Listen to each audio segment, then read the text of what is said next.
உள்ளது. அவர் கிருபை என்றும் உள்ளது. சொல்லுங்க, பக்கம் சொல்லுங்க. கர்த்தர் நல்லவர், அவர் கிருபை என்றும் உள்ளது. ஹல்லேலூயா. ஹல்லேலூயா. இன்றைக்கு யூத் மீட்டிங் இருக்குதுங்களா? இன்னைக்கு இல்லையா?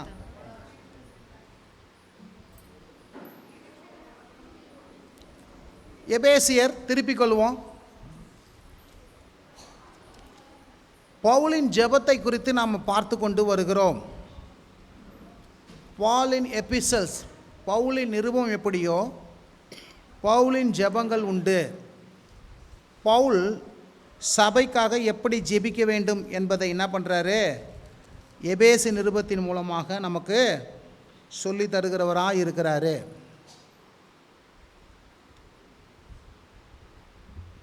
மூணாம் அதிகாரம், 1ஆம் அதிகாரத்தில் இருக்கிற ஜெபத்தை நம்ம படிச்சிட்டோம். 3ஆம் அதிகாரம்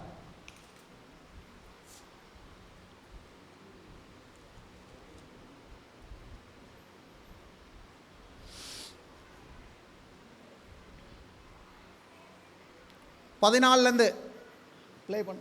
3ஆம் அதிகாரம் 14 கவனிங்க. இது நிமித்தம் நாம் பரலோகத்துக்கும் பூலோகத்துக்கும் முழு குடும்பத்துக்கும் நாமக்காரன் ஆகிய நம்முடைய கர்த்தராகிய இயேசு கிறிஸ்துவினுடைய பிதாவை நோக்கி முழங்கால் படியிட்டு, நீங்கள் அவருடைய ஆவியினாலே உள்ளான மனுஷனில் வல்லமையாய் பலப்படவும், விசுவாசத்தினாலே கிறிஸ்து உங்கள் இருதயங்கள் வாசமாய் இருக்கவும், நீங்கள் அன்பில் வேரூன்றி நிலை பெற்றவர்களாகி சகல பரிசுத்தவான்களோடு கூட கிறிஸ்துவனுடைய அன்பின் அகலம் நீளம் ஆழம் உயரம் இன்னதென்று உணர்ந்து அறிவு கெட்டாத அந்த அன்பை அறிந்து கொள்ள வல்லவர்களாகவும், தேவனுடைய சகல பரிபூர்ணத்தினாலும் நிறைவுபடவும், அவர் தமது மகிமையினுடைய ஐஸ்வர்யத்தின்படி உங்களுக்கு அனுகிரகம் பண்ண வேண்டுமென்று வேண்டிக் கொள்ளுகிறேன். நாம் வேண்டிக் கொள்வதற்கும் நாம் நினைப்பதற்கும் மிகவும் அதிகமாய் நமக்குள்ளே கிரியை செய்கிற வல்லமையின்படியே நமக்கு செய்ய வல்லவராகிய அவருக்கு சபையிலே கிறிஸ்து இயேசுவின் மூலமாய் தலைமுறை தலைமுறைக்கும் சதா காலங்களிலும் மகிமை உண்டாவதாக. ஆமேன். அல்லேலூயா. உண்மையிலே இந்த 2 ஜெபத்தை கேட்க சொல்ல உங்களுக்கு எப்படி இருக்குது? இவ்வளோலாம் இருக்குதா ஜெபம் அப்படின்னு சொல்லி உங்களுக்கு தெரியுது. நம்ம வழக்கமாக ஜெபத்தினுடைய காரியங்களெல்லாம் நம்ம என்ன பண்ணோம்? வேறு மாதிரி செஞ்சு கொண்டு இருந்தோம். அப்படி தானே? ஜெபத்தினுடைய காரியங்கள்லாம் வேறு மாதிரி செஞ்சுருந்தோம். ஆண்டவரே என்னை ஆசீர்வதிங்க, என் பிள்ளையை ஆசீர்வதிங்க, என் குடும்பத்தை ஆசீர்வதிங்க அப்படி சொல்லியிருந்தோம். ஆனால் இங்கே அந்த ஜெபத்தில் என்னென்னலாம் கேட்கணும் அப்படின்னு சொல்லிட்டு ஒரு பெரிய காரியங்களையே நமக்கு என்ன பண்ணுறாரு பவுல் அப்போஸ்தலன் நமக்கு என்ன பண்ணுறாரு? ஜெபத்தின் மூலமாக வெளிக்காட்டுறார். இப்போ 14 தான் ஸ்டார்ட் பண்ணுறோம். இப்போ முதல்ல பார்த்திங்கன்னா அவர் என்ன பண்ணுறாரு? இயேசு தான் எல்லா குடும்பத்துக்கும் நாமக்காரனாக இருக்கிறார். The name of Jesus, the name, இந்த இயேசுவின் நாமத்தினாலே பரலோகத்துக்குள்ள ஒரு குடும்பங்குது, பூலோகத்தில் ஒரு குடும்பங்குது. இந்த பரலோகத்தின் குடும்பத்தையும் பூலோகத்தின் குடும்பத்தையும் இந்த இயேசு கிறிஸ்துவின் நாமம், அந்த ஜெபம் நம்ம என்ன பண்ணுது? இணைக்கிறதாய் இருக்கிறது. அதனால தான் இயேசு பரலோக மண்டலத்தில் இருக்கிற அந்த ஜெபத்தில் அவர் என்ன சொல்கிறாரு? பரலோகத்தில் உமது சித்தம் செய்யப்படுவது போல பூமியிலும் செய்யப்படுவதாக. தேவன் என்ன பண்ணார்? பரலோகத்தில் இருக்கிற எல்லா காரியங்களும் பூமிக்கு வர வேண்டும் என்பதற்காகத்தான் இயேசு கிறிஸ்துவை என்ன பண்ணார்? இந்த பூமியிலே அனுப்பினார். அப்போது இயேசு அனுப்பிட்டார். இப்போ பரலோகத்தில் இருக்கிற சித்தம் பூமியில் செயல்படணும். அதுக்கு பூமியில் இருக்கிறவங்க என்ன பண்ணணும்? இந்த இயேசுவின் நாமத்தை பயன்படுத்தி ஜெபம் பண்ணும்போது தான் தேவ சித்தம் என்ன பண்ண முடியும்? பூமியில் வரும். இருந்தால் ஒரு ஆமேன் சொல்லுங்க. நம்ம நினைக்கிறோம்ல, எப்பா இந்த பூமி கெட்டு போச்சுப்பா, மனுஷர்களாம் சரியில்லை, ரொம்ப மோசமாயிட்டாங்க, முன்ன மாதிரி இல்லை உலகம் அப்படின்னு சொல்லி அங்கலாய்க்கிறோம். அப்போது நம்ம என்ன பண்ணோம்? முதல்ல அதுக்காக ஜெபம் பண்ணோம். என்ன ஜெபம் பண்ணோம்? இயேசு என்ற நாமத்தினாலே பரலோகத்தில் அப்பா சித்தம் செயல்படுது, அதே போல் பூலோகத்தில் செயல்படட்டும். அதுக்கு தான் அந்த நாமத்தை கர்த்தர் நமக்கு கொடுத்துருக்கிறாரு. அதுக்கு தான் அந்த ஜெபம் பண்ணுகிற அந்த கிருபையை உனக்கும் எனக்கும் கொடுத்துருக்கிறார். இருந்தால் ஒரு ஆமேன்னு சொல்லுங்கள். அப்போ நீங்களும் நானும் இயேசு நாமத்தை சொல்லி ஜெபம் பண்ணும்போது அவர் வந்து என்ன பண்ணுறார், பரலோகத்தையும் பூலோகத்தையும் ஒரே குடும்பமாக என்ன பண்ணுவார், நிரப்புவார். அதனால தான் சொல்கிறது, நீ பூமியில் எவைகளை கட்டுவீர்களோ அவை பரலோகத்தில் கட்டப்பட்டிருக்கிறோம், நீ பூமியில் எவைகளை கட்டவிப்பீர்களோ அவை பரலோகத்தில் கட்டவிழ்க்கப்பட்டு இருக்கும் அப்படின்னு சொல்கிறார். அப்போ பூமியிலேயே நம்ம வந்து கட்டும்படியாக என்ன பண்ணுறாரு, அந்த இயேசுவின் நாமத்தை நமக்கு என்ன பண்ணிக்கிறாரு, தந்திருக்கிறார். அதுக்கு தான் பிலிப்பியரில் சொல்கிறார், இந்த நாமம் என்ன பண்ணுது, பூலோகத்துக்கும் பரலோகத்துக்கும் முழங்கால்கள் முடங்கும் நாவுகள் அறிக்கை செய்கிற ஒரு நாமம். அப்போது ஜெபத்தில் நான் சொல்கிறேன், அந்த நாமத்தை பயன்படுத்தும் போது தான் நீங்கள் என்ன பண்ண முடியும், தேவனுடைய சித்தத்தை பரலோகத்தினுடைய எல்லா காரியங்களும் இங்கே பூமிக்கு கொண்டு வர முடியும். சொல்லுங்கள், பூமிக்கு கொண்டு வர முடியும். பூமினா யார், பூமியில் யார் இருக்கிறா, மனுஷர்களுக்கு கொண்டு வர முடியும். மனுஷர் என்றால் யார், உங்களுக்கு கொண்டு வர முடியும், உங்களுடைய குடும்பத்துக்கு கொண்டு வர முடியும். இருந்தால் ஒரு ஆமேன்னு சொல்லுங்கள். அப்போது இதை சொல்லும்போது அவர் சொல்கிறாரு, இதற்காக நான் என்ன பண்ணுவேன், முழங்கால் படியிட்டு. இப்போ முழங்கால் படியிட்டு ஜெபிப்பது சில நேரத்தில் முடியலனாலும் சில நேரத்தில் நம்ம என்ன பண்ணோம், ஜெபிக்க வேண்டியது இருக்குது. ஒரு 10 நிமிஷமாவது நம்ம என்ன பண்ணோம், முழங்கால் படியிட்டு ஜெபிக்கணும். அது நல்ல பழக்கமாக இருக்கிறது. அதுக்கப்புறம் இயேசு கிறிஸ்துவின் என்ன பண்ணுறாரு, நீங்கள் ஒரு ஆவியினாலே, சொல்லுங்கள், ஆவியினாலே உள்ளான மனுஷனில் பலப்படணும். அப்போ நம்ம வந்து 2 மனுஷன் இருக்கிறான், ஒன்று புறம்பான மனுஷன், இன்னொன்று உள்ளான மனுஷன். முதல் ஆண்டவர் என்ன சொல்கிறாரு, உள்ளிருந்து தான் புறம்பே வரணும், உள்ளிருந்து தான் புறம்பே வரணும். மலையாளத்தில் ஒரு வார்த்தை வருது, அகம் புறத்தே. என்னது, அகம் புறத்தே அப்படின்வாங்க.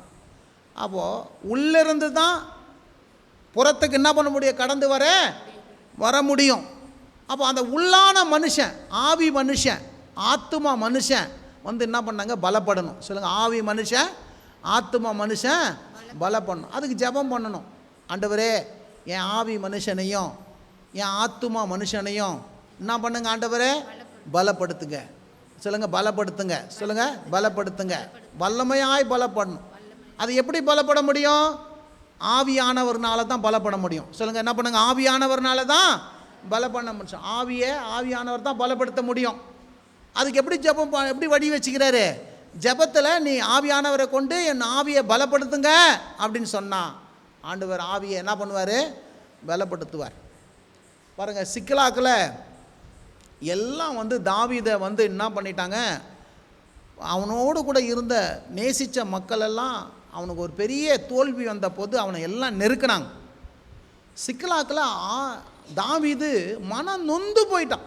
சொல்லுங்கள், மனம் நொந்து போயிட்டான், எந்திரிக்க முடியாத அளவுக்கு. சில நேரத்தில் மனதளவிலையும் ஆவியின் அளவிலும் ஒரு மனுஷன் நொந்து போனான்னா எழுந்திருக்கவே முடியாது. அப்படி நொந்து போய் இருக்கும்போது அவன் மீண்டும் தன் தேவனுக்குள் தன்னை என்ன பண்ணான், திடப்படுத்தி கொண்டான் அப்படின்னு சொல்லி வாசிக்கிறோம். என்ன சொல்லுங்க, மீண்டும் அவன் என்ன பண்ணான், தேவனுக்குள் தன்னை என்ன பண்ணான், திடப்படுத்தினான். திடப்படுத்தி கொண்டபடினால எவைகளெல்லாம் இழந்தானோ அவைகளெல்லாம் திரும்பி கொண்டு வந்தான். சொல்லுங்கள், அவைகளெல்லாம் என்ன பண்ணான், திரும்பி கொண்டு வந்தான். ஆமேன். நிறைய இடத்துல நீங்களை பார்க்கலாம், ஆவியில் தொய்ந்து போயிருக்கும் போது, ஆவியில் தேவன் பலப்படுத்தும் போது தான் தேவன் பெரிய காரியங்களை செய்ய முடியும். இன்னொரு தேவதாசரை நீங்கள் வாசிக்கலாம். யார், எலியா. பெரிய ட்ரமாட்டிக் காரியத்தை செஞ்சு முடிச்சுட்டு வர்றார். என்ன பண்ணுறாரு, பாகால்கள் தெய்வங்களெல்லாம் வெட்டி, பாகால்கள் தீர்க்கதரிசியெல்லாம் வெட்டி, அவர்களெல்லாம் என்ன பண்ணுறாரு, கர்த்தரே தெய்வம் என்பதை காண்பிச்சு மேலேருந்து அக்னியை கொண்டு வந்து பெரிய மிராக்கெல்லாம் பண்ணி ஆன் பண்ணிட்டு வந்தார் பாருங்க. அந்த எசபெல் சொல்கிறா, எங்கள் பாகால் தீர்க்கதரிசிக்கு நீ பண்ண இன்னத்தையும் அதை உனக்கு நாளைக்கு பண்ணன்னு சொல்லிட்டு பொம்பளை பயப்படுத்துகிறா பாருங்க, அரசி. உடனே என்ன பண்ணுறான், ஐயோ நொந்து நூலாகி நேராக சூற செடிகளை போய் என்ன பண்ணுறான், பார்த்துக்கின்னு, ஆண்டவரே நான் அவ்வளோ ரொம்ப நல்லவன் இல்லை ஆண்டவரே, என் உயிரை நீங்கள் என்ன பண்ணுங்க எடுத்துக்குங்கன்னு சொல்லி என்ன பண்ணுறான், அரிய பிரகாரமாக என்ன பண்ணுறான், அவன் ஜெபம் பண்ணுறான். அப்போ ஆண்டவர் என்ன பண்ணுறாரு, அவனை, எப்பா நீ இப்போ என்ன பண்ணு, மனதளவில் நீ என்ன பண்ணிட்ட, சோர்ந்து போயிட்ட, சாப்பிட்டு தூங்குன்னு சொல்லிட்டு என்ன பண்ணார், சூரிய செடியில் அவனுக்கு நல்ல ஒரு இலைப்பாறுதலை கொடுத்து, கறியும் பிரெட்டும் கொடுத்து, என்னது பிரெட்டும் கறியும் என்ன பண்ணார், காக்கா மூலியமா கொடுத்து அவனை பலப்படுத்தி, அதுக்கப்புறம் என்ன பண்ணுறான், அவன் 40 நாள் பிரயாணம் பண்ணி தேவனுடைய திட்டத்தை என்ன பண்ணுறான், நிறைவு செய்கிறான். இருந்தால் ஒரு ஆமேன்னு சொல்லுங்கள். ஹல்லேலூயா. அப்போ மனுஷர்களுக்கு எல்லாருக்குமே அந்த உள்ளான மனுஷனில் சில நேரத்தில் பெரிய ஒரு சோர்வு வந்துடும். எனக்கு தெரிஞ்ச எங்கள் அண்ணன் ஒருத்தர் இருக்கிறார். எங்கே இருக்கிறாரு, அரும்பாக்கத்தில் இருக்கிறார். இன்றைக்கி ஊழியம் பண்ணி கொண்டு இருக்கிறாரு. நல்ல மனுஷன். ஒரு முறை பார்த்திங்கன்னா அவர் போரூர் பக்கத்தில் ஊழியம் செஞ்சுருந்தார். இந்த போரூர் பக்கத்தில் ஊழியம் செஞ்சுருக்கும்போது ஒரு 3 வருஷங்கள் ஊழியம் செஞ்சு சில பல மக்களை சம்பாதிச்சு அங்கே ஊழியத்தை நடத்தி கொண்டு வரார். அந்த இடத்த ஒருத்து கொடுத்தாங்க. திடீர்னு என்ன பண்ணாங்க, இந்த போரூர் ஏரியை காலி பண்ணுறேன்னு சொல்லிட்டு போரூர் ஏரியை என்ன பண்ணுறாங்க, எல்லாம் புல்டோசர் வெட்டி இடித்து தள்ளிட்டாங்க. அவர் இடமெல்லாம் இடித்து தள்ளிட்ட பிறகு அவருக்கு ஊழியம் செய்கிறதுக்கு இடம் இல்லாத மாதிரி ஆயிடுச்சு. அவர் பல வருஷங்களாக என்ன பண்ணுறாரு, இங்கேயும் ஊழியம் தெரிஞ்சு அப்போ தான் ஒரு இடத்த என்ன பண்ணுறாரு, ஒரு இடத்த வாங்கி ஒரு இடத்த ஒன்று பண்ணி 3 வருஷம் ஊழியம் செஞ்சு அதை இடித்து போட்டோன்னா பாருங்கள், மனுஷன் கிட்டத்தட்ட ஒரு வருஷம் என்ன பண்ணல, எழுந்திருக்க முடியாத அளவுக்கு துக்கம். 1 வாரம் 2 வாரம் என்கிட்ட சொன்னார். 1 வாரம் 2 வாரம் அப்படியே வீட்டிலே கிடந்தா மனுஷன். அதுக்கப்புறம் எங்கேயோ நம்ம அரக்கோணம் பக்கத்தில் எங்கேயோ போய் அங்கே ஊழியம் செஞ்சு இங்கே ஊழியம் செஞ்சு அதுக்கப்புறம் திருப்பி அரும்பாகத்தில் திருப்பி என்ன பண்ணுறார், ஊழியம். அப்போ ஒரு பெரிய ட்ராஜடி, எழுந்திருக்க முடியாத அளவுக்கு ஒரு பெரிய துக்கம். மீண்டும் அவர் ஆவியை கர்த்தர் என்ன பண்ணுறார், பலப்படுத்தி எழுந்திருக்கிற வேண்டிய ஓட்டம் பெருசாக இருக்குது, நீ எழுந்திரு. அதே மாதிரி தான் நம்முடைய வாழ்க்கையில் இந்த ஆவி சில நேரத்தில் தொய்ந்து போகும்போது நம்மளால் ஒன்றும் செய்ய முடியாது. அதுக்கு தான் ஆண்டவர் என்ன சொன்னோம், ஆண்டவரே ஆவியை என்ன பண்ணுங்க, என் உள்ளான மனுஷனால் என்ன பண்ணுங்க, என் ஆவியை கொண்டு பலப்படுத்துங்க. ஏன்னா உலகத்தில் மனுஷர்கள் இருக்கிறாங்க பாருங்க, ஏதாவது ஒன்று பேசிடுவாங்க, ஏதாவது ஒன்று காயப்படுத்திடுவாங்க. அப்படி காயப்படுத்திட்ட பிறகு மனுஷனுக்கு சரீரத்தில் உள்ளான காயம் உண்டாயிடும்.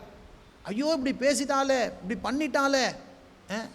பாருங்கள், ஒரு முறை ஒரு நண்பர் சொல்கிறார், ஒரு பொம்பளை ஆள் சொன்னாலும் அவங்க கணவனை பார்த்து, நீ எல்லாம் எதுக்கியா ஆம்பளையாக இருக்கிற, என்னது நீ எல்லாம் எதுக்கு. இந்த கார்பெண்டர் வந்தார், இந்த கதவுலாம் போட்டு வந்தார். அவர் சொன்னார், நாளைக்கு கிரக பிரவேசம் பண்ண போகிறாரு, 40 லட்சம் ரூபா வீடு கட்டிக்கிறார். இவங்க அம்மாவுக்கு ஒரு பட்டு புடவை எடுத்து கொடுக்கலையாம். அதுக்கு அந்த மனைவி சொல்லிச்சான், நீ எல்லாம் எதுக்கியா எங்கள் அம்மாவுக்கு பட்டு புடவை எடுத்துக்க லாக்கே இல்லைன்னுச்சான். இந்த வார்த்தை அவரால் தாள முடியாம பாரு. நாளைக்கு கிரகப்பிரவேசம்னா எந்த வீட்லேயும் அந்த வீட்டில் சூசைட் பண்ணிக்கினார். இன்னைய வரைக்கும் அந்த வீடு அப்படியே பட்டு போய்கிடுது. அப்போ பாருங்கள், ஒரு மனுஷனுடைய இருதயத்தையே சுக்குநூறாக்குற அளவுக்கு மனுஷனுடைய வார்த்தை உள்ளத்தில் என்ன பண்ணும், காயப்படுத்தும். என்ன பண்ணுங்க, காயப்படுத்தும். இந்த காயத்திலேருந்து ஒரு மனுஷனை வெளியே கொண்டு வரணும்னா என்ன பண்ண முடியாது, மனுஷனால் எதுவும் கொண்டு வரவே முடியாது. அந்த உள்ளான மனுஷனுக்கு இருக்கிற அந்த காயம், ரணம், வேதனை, இதெல்லாம் துக்கம் எல்லாம் ஆறி மீண்டும் மனுஷன் ஓடி செய்யணும்னா ஆவியானவர் உள்ளத்தை பலப்படுத்தும் போது தான், உள்ளான மனுஷனை பலப்படுத்தும் போது தான் அவனால் எழுந்து காரியத்தை செய்யவே முடியும். இருந்தால் ஒரு ஆமென் சொல்லுங்க. எல்லா நேரத்தையும் நினச்சிங்கன்னா நான் அதெல்லாம் பார்த்துருவேங்க, நான் அதெல்லாம் ஏஞ்சிருவேங்க. நான் சொல்ல 10 ரவுடிக்கிட்ட சண்டை போட்டு வந்துடலாம். ஆனால் நமக்கு அன்பானவங்க திடீர்னு எதனா 4 வார்த்தை கேட்டாங்க வச்சிங்களேன், அது அப்படியே அந்த வார்த்தைலாம் அப்படியே காயமாக என்ன பண்ணிடும், போயிடும். அதனால் ரொம்ப ஜாக்கிரதையாக பேசுங்க, இது சரியாக ஹேண்டில் பண்ணுங்கள் இப்படிப்பட்ட காரியத்தை. ஹல்லேலூயா. அடுத்த வார்த்தையை பார்த்தீங்கன்னா, உள்ளான மனுஷில் பலப்படுறது மட்டுமல்ல, அதுக்கப்புறம் சொல்கிறாரு, என்ன சொல்கிறாரு, விசுவாசத்தினாலே கிறிஸ்து உங்கள் இருதயங்கள். பாருங்கள், உள்ளான மனுஷனுக்கு அப்புறம் என்ன பண்ணுறாரு, விசுவாசத்தினாலே. விசுவாசத்தினாலே கர்த்தர் உங்கள் இருதயங்களில் என்ன பண்ண வேண்டும், வாசமாக இருக்கணும்னு ஜெபம் பண்ணணும். ஏன்னா எந்த விதத்திலும் தேவன் என்ன பண்ண மாட்டார், எந்த இடத்துலையும் வாசம் பண்ண மாட்டார். தேவனுக்கு பிரியமான இடம் என்னதுங்க, நம்முடைய இருதயம், நம்முடைய ஆவி தான் தேவனுக்கு பிரியமான இடம். மனுஷனோ முகத்தை பார்ப்பான், நானோ என்ன பண்ணுறேன், இருதயத்தை பார்க்குறேன். ஹல்லேலூயா. அப்போ இருதயத்தில் வாசம் பண்ண தேவன் விரும்புகிறார். எங்கே விரும்புகிறாருங்க, இருதயத்தில். அப்போ இருதயத்தில் எப்படி வாசம் பண்ணுவார் அப்படின்னா, விசுவாசத்தினாலே தான் இருதயத்தில் வாசம் பண்ணுவார். நீ ஃபெய்த்தாக இருந்தா, விசுவாசமாக இருந்தா உன் இருதயத்தில் தேவன் வாசம் பண்ணுவார், உன் ஆவியிலே வாசம் பண்ணுவார். இருந்தால் ஒரு ஆமேன்னு சொல்லுங்கள். அப்போ வந்து ஆண்டவர்கிட்ட என்ன ஜெபம் பண்ணி கேட்கணும்? ஆண்டவரே என் உள்ளத்தில் வாசம் பண்ணுங்க ஆண்டவரே. நீர் வாசம் பண்ணுறதுக்கு ஆண்டவரே அந்த விசுவாசத்தையும் நீரே தாங்க ஆண்டவரே. அந்த விசுவாசம் எனக்குள்ளே ஒழிஞ்சு போகவே கூடாது. ஆண்டவர் என்ன பண்ணுறாரு? பேதுரு எவ்வளோ மறுதளிக்கிறான். அவ்வளோ மறுதளிச்சோம் பேதுருக்கு என்ன ஜெபம் பண்ணுறாரு? அப்பா உன் விசுவாசம் ஒழிந்து போகாதபடி சாத்தான் உன்னை என்ன பண்ணா புடமிடும்படி என்னை வேண்டி கேட்டான். ஆனாலும் நான் உன் விசுவாசம் என்ன பண்ணப்படுது? ஒழிந்து போகாதபடி உனக்காக வேண்டிக் கொண்டேன். இருந்தால் ஒரு ஆமேன்னு சொல்லுங்கள். இந்த காலை வேலையில் அதுதான் பவுல் சொல்கிறாரு, நான் என்ன பண்ணேன்? என் ஓட்டத்தை முடித்தேன், என் விசுவாசத்தை நான் என்ன பண்ணேன்? காத்து கொண்டேன். இருந்தால் ஒரு ஆமேன்னு சொல்லுங்கள். உலகத்தில் மிக அற்புதமான ஒரு காரியம் என்னன்னா, உன் உள்ளத்தில் இருக்கிற உருவாகிற அந்த விசுவாசம். அது என்னது? ஒரு கப்பலை காட்டிலும் பெருசு, பொண்ணை காட்டிலும் பெருசு, உலகத்தில் இருக்கிற எல்லாத்த காட்டிலும் பெருசு. எதுனா அது விசுவாசம். இருந்தால் ஒரு ஆமேன்னு சொல்லுங்கள். அந்த விசுவாசம் உன் வாழ்நாளெல்லாம் கடைசி வரைக்கும் இருக்கணும். சொல்லுங்கள், அந்த வாழ்நாளெல்லாம் எது இருக்கணுங்க? கடைசி வரைக்கும் இருக்கணும். எத்தனை பேர் விரும்புகிறீங்க விசுவாசம் கடைசி வரைக்கும் இருக்கணும்? அந்த விசுவாசம் கடைசி வரைக்கும் இருக்கிறதுக்கு அது எப்படியா முடியும்? ஆண்டவர்கிட்ட தான் முடியும். ஆண்டவரே, நான் ஒரு நாளும் எந்த வேலையிலும் எனக்குள்ளே இருக்கிற அந்த விசுவாசம் மாறக்கூடாது, அந்த ஒழியக்கூடாது. அது எப்போதும் உண்மை பிரியப்படுத்துகிற விசுவாசம் இருக்கணும் ஆண்டவரே. அந்த விசுவாசத்தை என்னை விட்டு எடுத்து போடாதீங்க ஆண்டவரே. இந்த விசுவாசத்தினாலே நான் நீ எனக்குள்ளாக ஜீவிக்கணும் ஆண்டவரே என்று சொல்லி நீங்கள் எப்போ ஜெபம் பண்ணுறீங்களோ ஆண்டவர் ஒழிந்து போகாத விசுவாசத்தை உனக்கு என்ன பண்ணுவார்? தருவார். இருந்தால் ஒரு ஆமேன்னு சொல்லுங்கள். விசுவாசம் உனக்குள்ளே இருக்குதுன்னா தான் கர்த்தர் உனக்குள்ளே இருக்கிறார் என்பதை உன்னால் என்ன பண்ண முடியும்? நிச்சயித்து கொள்ள முடியும். இருந்தால் ஒரு ஆமேன்னு சொல்லுங்கள். அப்புறம் உள்ளான மனுஷனை பற்றி ஜெபம் பண்ண சொல்கிறார். அடுத்து என்ன சொல்கிறாரு? நாமத்தை குறித்து சொன்னார், உள்ளான மனுஷனை குறித்து சொல்கிறாரு, விசுவாசத்தை குறித்து சொல்கிறாரு. அடுத்து என்ன சொல்கிறார்? அன்பை குறித்து சொல்கிறார். இருந்தால் ஒரு ஆமேன்னு சொல்லுங்கள். என்ன சொல்கிறாரு? தேவனுடைய அன்பின் அகலம், நீளம், ஆழம், உயரம். அல்லேலூயா. With, height, depth. அல்லேலூயா.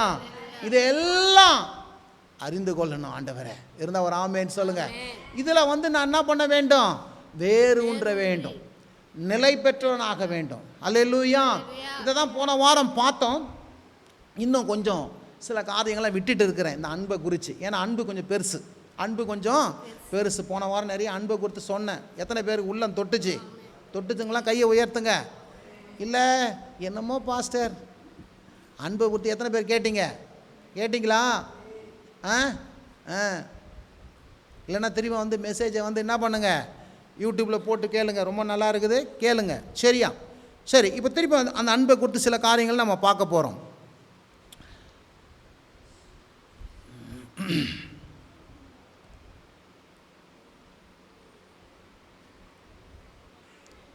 நீங்கள் அன்பிலே வேரூன்றி நிலை பெற்றவர்களாகி, இந்த வார்த்தை சொல்கிறார். திருப்பி அன்பிலே வேரூன்றி நிலை பெற்றவர்களாகி. போன வார்த்தை கூட இந்த வார்த்தை ஸ்டார்ட் பண்ணோம். இது வேர் ஊன்றுவது. சொல்லுங்கள், வேர் ஊன்றுவது, ரூட் அப்படின்றாங்க. வேர் என்பது என்னதுங்க? ரூட். அது மாத்திரமல்ல, நிலை பெற்றவர்களாகி. அதாவது அன்பு வந்து ஆக்சலேஷன் இருக்கக்கூடாது. சொல்லுங்கள், அன்பு என்ன பண்ணக்கூடாதுங்க? ஆக்சலேஷன் இருக்கக்கூடாது. ஆக்சலேஷன்னா என்ன சொல்கிறதுன்னா, அலைபாயிற மாதிரி இருக்கக்கூடாது. என்ன பண்ணக்கூடாது? இந்த சீமோனுடைய என்னத நாணலை போல் என்ன பண்ணுறான்? அவன் அலைப்பாயினவனாக இருந்தான். அன்பும் என்ன பண்ணக்கூடாது? அப்படி அலைபாயக்கூடாது. சொல்லுங்கள். இப்போ அவன் பாருங்கள், அவன் மனசு அலைபாயுதுங்க, மனசு அலைபாயுதுங்க. அப்போ என்ன ஒரு அன்பில் அது ஆக்சலேஷன் இருக்கக்கூடாது, ஆடின்னு இருக்கக்கூடாது. எப்போதுமே போட்டு ஆடினே இருந்தால் என்ன பண்ணாது? முன்னேறி செல்லவே செல்லாது. போட்டு வந்து ஸ்டேபிளாக நிற்க செல்ல தான் முன்னேறி செல்ல முடியும். ஒரு கயிற்றில் வந்து இங்கேருந்து அங்கேருந்து நடக்கிறான்னு வச்சிங்களேன், அந்த கயிறு வந்து ஆடினே இருந்துச்சுன்னா முதல்ல அந்த கயிறை நிறுத்துறதுக்கு தான் முயற்சி பண்ணுவான், களை கொத்தாடி. அதுக்கப்புறம் தான் நிறுத்திட்ட பிறகு தான் அடுத்த அடியை என்ன பண்ணுவான்? முன்னேறி செல்லவே செல்லுவான். அப்போது அன்பு வந்து ஒரு காத்தடிக்கிற மாதிரி போய் வந்துடக்கூடாது. அன்பில் நிலை பெற்றவரான ஆகணும். சொல்லுங்கள், நிலை பெற்றவரான ஆகும். இந்த இடத்துல வந்து என்ன சொல்லுது? கிரவுண்டட் அப்படின்னு சொல்லுது. என்ன சொல்லுங்கள்? கிரவுண்டட் அப்படின்னு சொல்லுது. அதாவது வேறும் நிலை பெற்றவன், கிரவுண்டட். அதை ஊன்ற வேண்டும். சொல்லுங்கள், என்ன வேணுங்க? வேர் வந்து ஊன்றப்பட வேண்டும், மண்ணிலே ஊன்றப்பட வேண்டும். வேர் மண்ணிலே ஊன்றப்படும் போது தான் அந்த மரமானது, செடியானது என்ன பண்ண முடியும்? காய் கனிகளை கொடுக்க முடியும், பூகளை கொடுக்க முடியும். அதே போல சொல்கிறேங்க, நீங்கள் கனி கொடுக்கிற ஜீவியத்தில் நீங்கள் வளரணும்னா உங்கள் அன்பு வேரூன்றி மண்ணிலே நிலை பெறுவது போல உங்கள் கிரவுண்டில் என்ன பண்ணோம்? இருதயமான நிலத்தில் ஊன்றப்பட வேண்டும். இங்கிலீஷில் போடுங்க இந்த வசனத்தில். இருதயமான என்ன பண்ண வேண்டும்? ஊன்றப்பட வேண்டும். இருந்தால் ஒரு ஆமேன்னு சொல்லுங்கள். அதனால தான் அந்த இடத்துல ஒரு மரத்துக்கும் செடிக்கும் இருக்கிற அந்த வார்த்தையை கர்த்தர் என்ன பண்ணுறாரு? பேசுகிறாரு. இருந்தால் ஒரு ஆமேன்னு சொல்லுங்கள். ஹல்லேலூயா. அப்போ அந்த இடத்துல வந்து என்ன பண்ணுங்க, நான் அடிக்கடி சொல்லுவது வந்து ஒரு வேரோ ஒரு செடியோ ஒரு மரமோ பிடுங்கி நடக்கக்கூடாது. ஒரே இடத்துல என்ன பண்ண வேண்டும்? இருக்கணும். அப்போ தான் ஊன்றப்பட வேண்டும், அங்கே தான் நிலைக்கப்பட வேண்டும். அப்போ தான் அந்த இது என்ன பண்ண முடியும்? வளரும். அப்போ தான் வந்து கனி கொடுக்கும். அப்போ தான் வந்து என்ன பண்ண ப்ராசஸ் இருக்கவே முடியும். இருந்தால் ஒரு ஆமேன்னு சொல்லுங்க. ஹல்லேலூயா.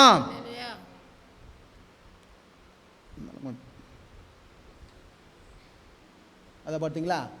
Grounded in love, rooted. Hallelujah. இந்த ரெண்டு வார்த்தை, அதாவது வேரும், அந்த வேறு வந்து மண்ணிலே வந்து என்ன பண்ண வேண்டும்? ஊன்றப்பட வேண்டும். பக்க சொல்லுங்க, என்ன சொல்லுங்க? ஊன்றப்பட வேண்டும். அப்போ அன்பில் நீங்கள் வந்து சும்மா அன்பு இருக்குதுங்க, சும்மா ஒரு ஊறுகாய் மாதிரி இருக்கக்கூடாது. அன்பை சில பேர் என்ன பண்ணுவாங்க? ஊறுகாய் மாதிரி தொட்டுப்பாங்க.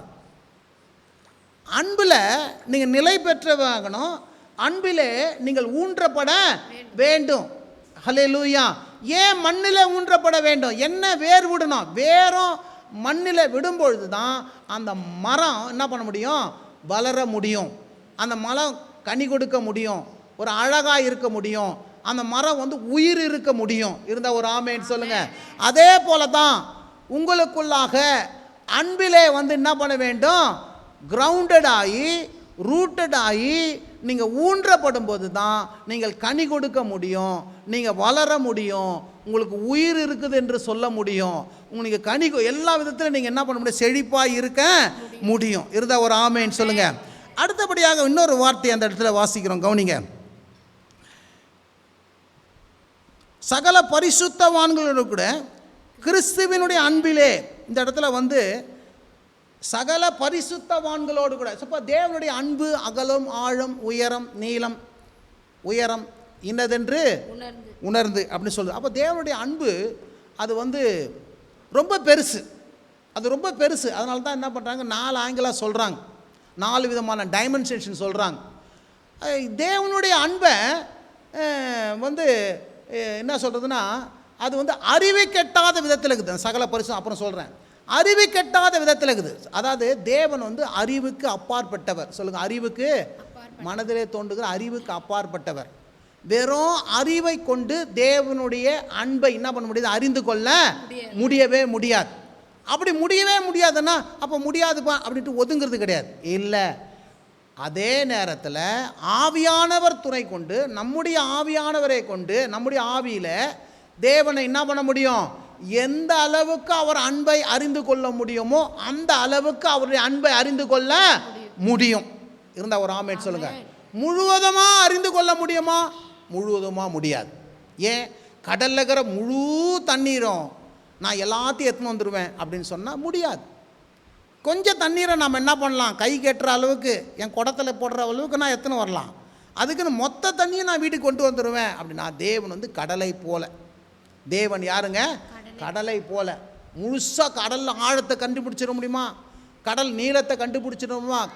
கடல் உயரத்தை கண்டுபிடிச்சிட முடியுமா? வானத்தின் உயரத்தை கண்டுபிடிச்சிட முடியுமா? இல்லை. தேவனை சொல்லும்போது அவ்வளோ பெரியவர்.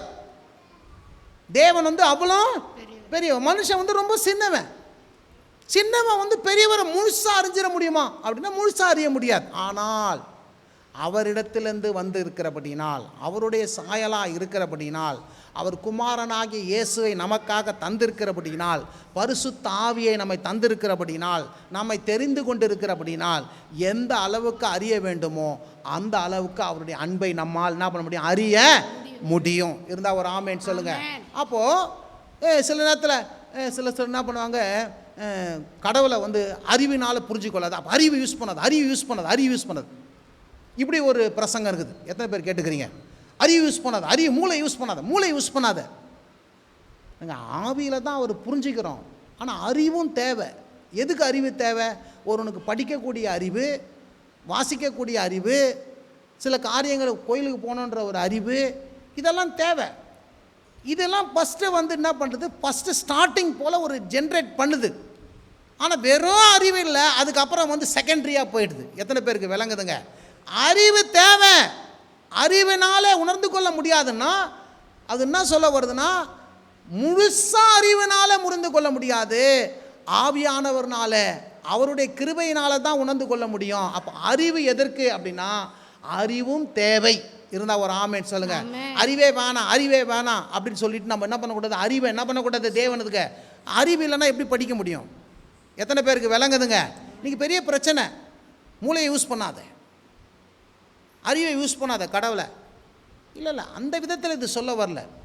ஆனால் அறிவு கெட்டாத விதத்தில் வெறும் இன்னைக்கு உலகத்தான் இருக்கிறான் பாருங்க, சயின்ஸ் மூலமாக உலகத்தான் இருக்கிறான் பாருங்க, வெறும் அறிவு மூலமாக கடவுளை புரிஞ்சுக்கணும்னு சொல்லிட்டு முயற்சி பண்ணுறான் பாருங்க, அதுதான் தப்புன்றார். இருந்தால் ஒரு ஆமேன்னு சொல்லுங்கள்.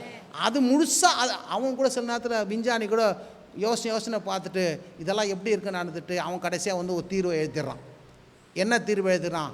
இல்லைப்பா, இதற்கெல்லாம் மேலே ஒத்துருக்கிறார், இருக்கிறார். இருந்தால் ஒரு ஆமேன்னு சொல்லுங்கள். டார்வினுடைய அந்த பரிணாம கொள்கையை முதல்ல வந்து எடுத்துகிட்டு என்ன பண்ணிட்டாரு, இதெல்லாம் கடவுளால் உண்டாலன்ட்டார். அப்புறம் அவர் ரிசர்ச் பண்ணி பார்த்துட்டு இல்லைங்க கடவுள் ஒரு இருக்கிறார் அப்படின்ட்டார். இருந்தால் ஒரு ஆமேன்னு சொல்லுங்கள். ஹல்லேலூயா. விளங்குறவங்கள ஒரு ஆமேன்னு சொல்லுங்கள். அப்போது அறிவு தேவை. ஆனால் அறிவு கெட்டாத அன்பு, அறிவை காட்டிலும் மிகுந்த அன்பு, கடந்த அன்பு, இந்த அறிவு கெட்டாத அன்பை அறிந்து கொள்றதுக்கு நம்மளை கர்த்தர் முயற்சி செய்ய சொல்லிக்கிறாரு. நம்மளை ஆவியானவர்னாலே நம்ம என்ன பண்ண முடியும்? என்ன பண்ண முடியும்? முயற்சி செய்ய முடியும். இருந்தால் ஒரு ஆமேன்னு சொல்லுங்க. அறிவு கெட்டாத அன்பு தான். அல்லேலூயா. இந்த இடத்துல சொல்றாரு, இது எப்படி அப்படின்னு சொல்லும்போது, சகல பரிசுத்தவான்களோடு கூட இந்த அன்பை எப்படி அறிஞ்சுக்கொள்ள? வேதத்தின் மூலம் மாத்திரம் இல்லை, சகல பரிசுத்தவான்களோடு கூட. செயின்ட், டிவோஷனல் மேன், அதாவது நிறைய தேவதாசர்கள் இருக்கிறாங்க. இந்த தேவதாசர்கள் எல்லாம் சில தேவன் எவ்வளோ அன்பாக இருக்கிறார் என்று பல காரியங்களை சாட்சியின் மூலமாக சொல்வது உண்டு. இருந்தால் ஒரு ஆமேன்னு சொல்லுங்கள்.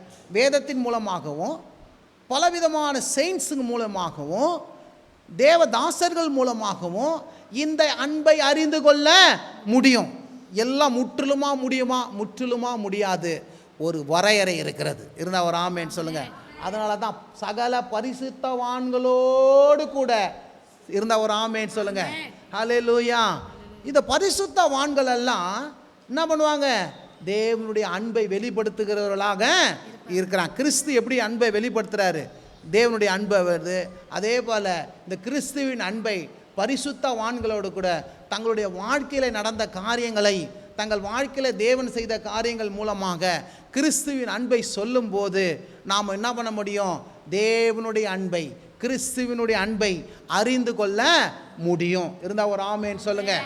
ஹல்லேலூயா.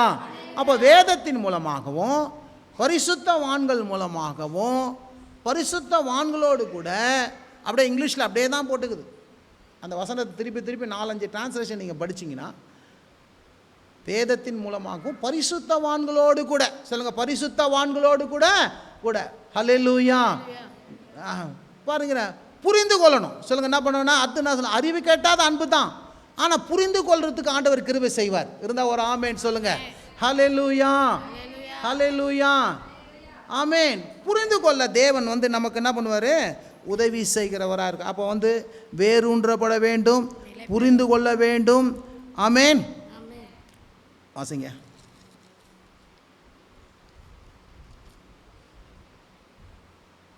பரிசுத்தவான்களோடு கூட என்ன பண்ண முடியும்? புரிந்து கொள்ள முடியும். ஆழம் உயரம் என்னதென்று. அதுக்கப்புறம் அறிவு கெட்டாத அன்பை சொல்லுங்க. அறிவு கெட்டாத அந்த அன்பை அறிந்து கொள்ள வல்லவர்களாகவும். சொல்லுங்க, அறிந்து கொள்ள வல்லவர்கள். அப்படி எப்படி விசுவாசத்தில் நம்ம வந்து வல்லவர்களாய் மாறுகிறோமோ, தேவனுடைய அன்பை அறிந்து கொள்வதற்கும் வல்லவர்களாய் மாறணும். இருந்தால் ஒரு ஆமேன் சொல்லுங்க. ஆபிரகாம் என்னத்தில் வல்லவர்களாக மாறினாங்க? நம்மளை